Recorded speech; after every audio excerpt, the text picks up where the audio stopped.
అలా వర్స్ట్గా కమెంట్స్ చేసే వాళ్ళకి, ట్రోల్స్ చేసే వాళ్ళకి చాలామంది సెలబ్రిటీస్కి చాలా హర్టింగ్ అనిపిస్తుంది, చాలా పెయిన్ ఉంటుంది. సో ఒక సెలబ్రిటీగా, ఒక యాజ్ యాక్టర్గా మీరు అలాంటి వాళ్ళకి ఏం చెప్తారు సార్? ట్రోలర్స్ నేను ఏం చెప్పనండి. వాట్ ఇస్ దట్ కింద కామెంట్స్ చూసేటప్పుడు, ట్రోల్స్ చూసేటప్పుడు మీ ఫీలింగ్? థింగ్ ఈజ్ జనరల్గా కామెంట్స్ అవన్నీ మేము చదవం, బికాజ్ వీ నో దాట్ తెర వెనక నుండి చేస్తున్నారు కాబట్టి తెలుసు. అంతేగాని వాళ్ళ అడ్రస్లు ఇచ్చి వాళ్ళు పలానా వాళ్ళ పిల్లల్ని నేను మా అమ్మ నాన్న ఇది నేను పలానా అడ్రస్లో ఉంటానని చెప్పారనుకోండి, ఎవరు ఇప్పుడు అదే వ్యక్తి ఎదురుగా వచ్చి మాట్లాడమనండి, అదే విధంగా మాట్లాడరు. ఎందుకు మాట్లాడుతున్నారు మీరు? ఎవరో దొరకవు కాబట్టి, ఇది కాబట్టి ఒక అమ్మాయిని మీరు అసభ్యకరంగా మీరు కామెంట్ చేయాలనుకున్నా, ఒక చిన్న బిడ్డను కామెంట్ చేయాలనుకున్నా, మీరు దొరకరు అన్న ధైర్యంతో మీరు ఎక్కడో చేస్తున్నారు. అదే రేపు దొరుకుతారన్నది ఇది వచ్చింది అనుకోండి, చేయరు మీరు.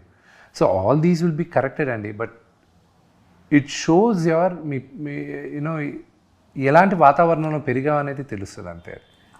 The culture your mother and father gave you అనేది తెలుస్తుంది అంతే. Good answer sir.